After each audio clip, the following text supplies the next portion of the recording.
Bonjour, je suis William Shakespeare. Laissez-moi vous guider à travers le voyage de ma vie.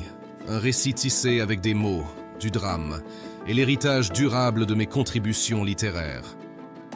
Je suis né au printemps 1164, traditionnellement célébré le 23 avril, dans la ville marchande animée de Stratford-upon-Avon, Warwickshire, Angleterre.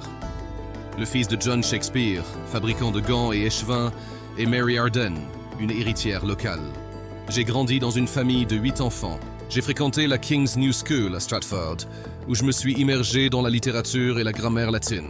En 1922, à l'âge de 18 ans, j'ai épousé Anne Hathaway, une femme de 8 ans mon aînée. Ensemble, nous avons eu 3 enfants, Susanna et les jumeaux Hamnet et Judith. La mort prématurée d'Hamlet, à l'âge de 11 ans en 1596, a été une source de grande tristesse dans ma vie.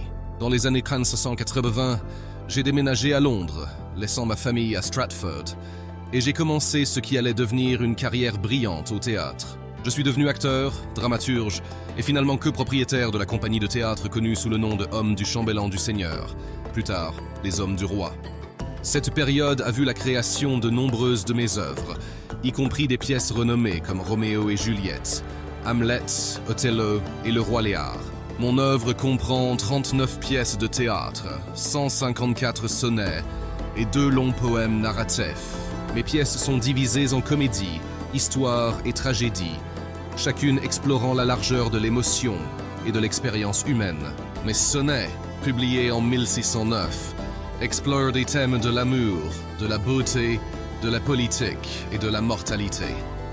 En 1613, après l'incendie du Théâtre Globe, je me suis retiré à Stratford, où j'ai passé le reste de ma vie dans une relative tranquillité. Je suis décédé le 23 avril de l'année 1616, à l'âge de 52 ans.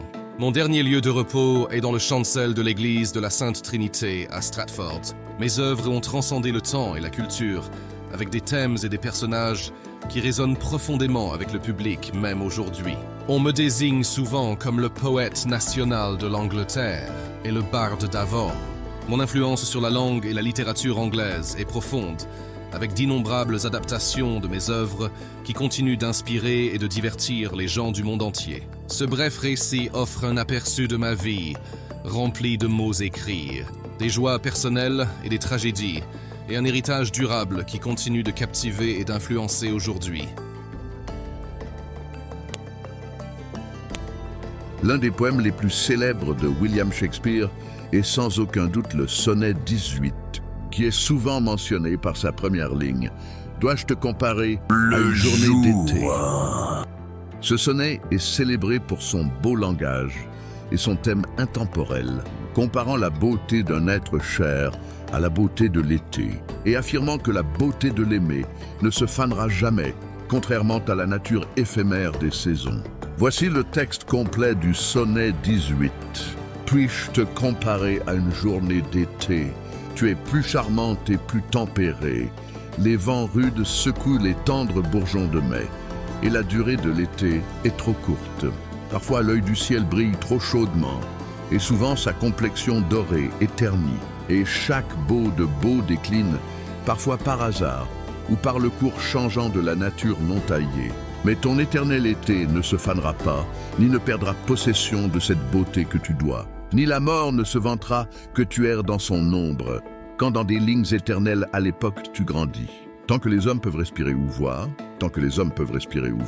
longue vie à cela, et cela donne vie à toi. Le sonnet 18 est renommé pour son exploration des thèmes de l'amour, de la beauté et de l'immortalité, grâce à la puissance de la poésie. Shakespeare est largement considéré comme l'un des plus grands dramaturges et poètes de la langue anglaise. Il a écrit de nombreuses pièces de théâtre et sonnets qui sont encore étudiées et jouées aujourd'hui. Shakespeare était associé au Théâtre du Globe, à Londres, où beaucoup de ses pièces étaient jouées. Le Globe Theatre original a été construit en 1599 et il a depuis été reconstruit sous le nom de Globe Theatre sur la rive sud de Londres. Certaines des œuvres de Shakespeare ont été publiées sous des pseudonymes, y compris le nom William Shakespeare. Cela a conduit à des débats et des théories du complot sur la véritable paternité de ces pièces. On attribue à Shakespeare la création et la popularisation de nombreux mots et expressions en anglais. Certaines estimations suggèrent qu'il a contribué à plus de 1700 mots au vocabulaire anglais. En plus de ses pièces, Shakespeare a écrit 154 sonnets, qui sont une collection de poèmes de 14 lignes connus pour leur thème de l'amour, la beauté et le passage du temps. Les œuvres de Shakespeare ont été traduites dans toutes les principales langues vivantes et sont jouées plus souvent que celles de n'importe quel autre dramaturge. Son influence sur la littérature et les arts est vraiment mondiale. Malgré son génie littéraire, il y a peu de preuves pour suggérer que Shakespeare a reçu une éducation formelle au-delà de l'école de grammaire.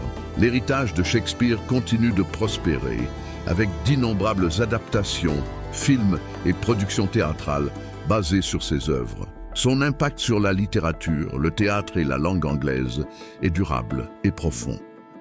Roméo et Juliette est l'une des pièces les plus célèbres de William Shakespeare. C'est une tragédie d'amour située à Vérone, en Italie, et a été écrite par Shakespeare au début de sa carrière, vers 1597.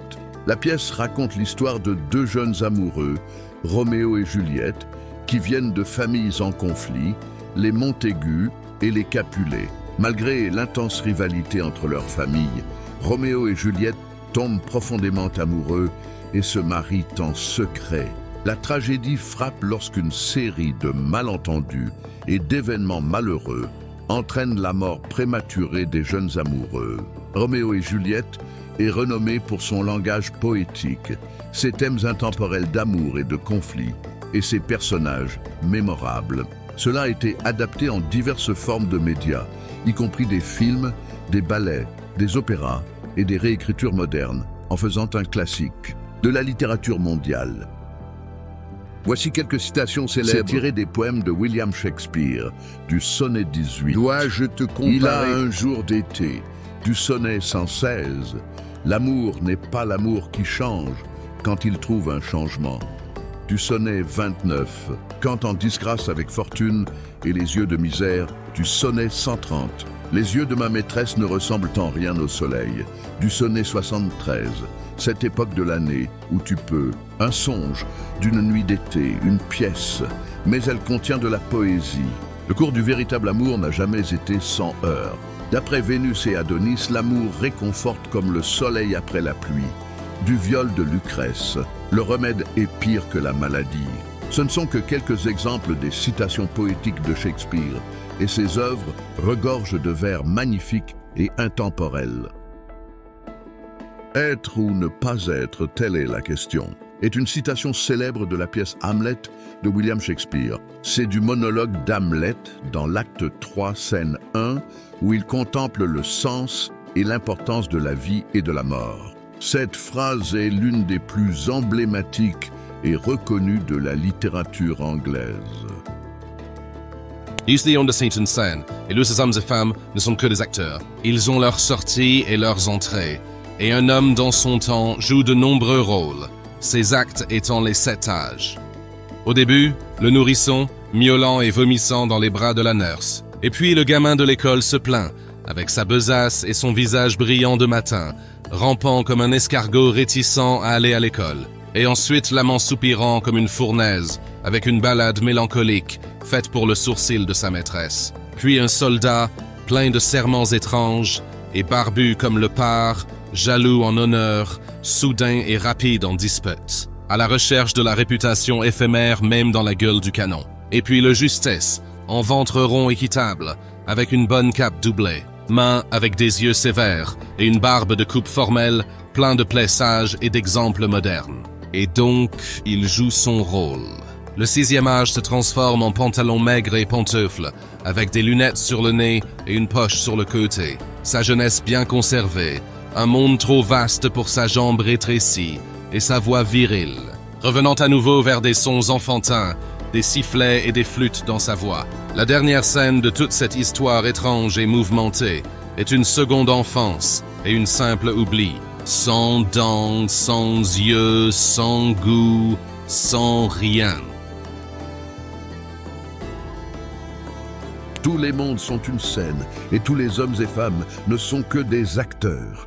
Elles ont leurs sorties et leurs entrées, et un homme dans son temps joue de nombreux rôles.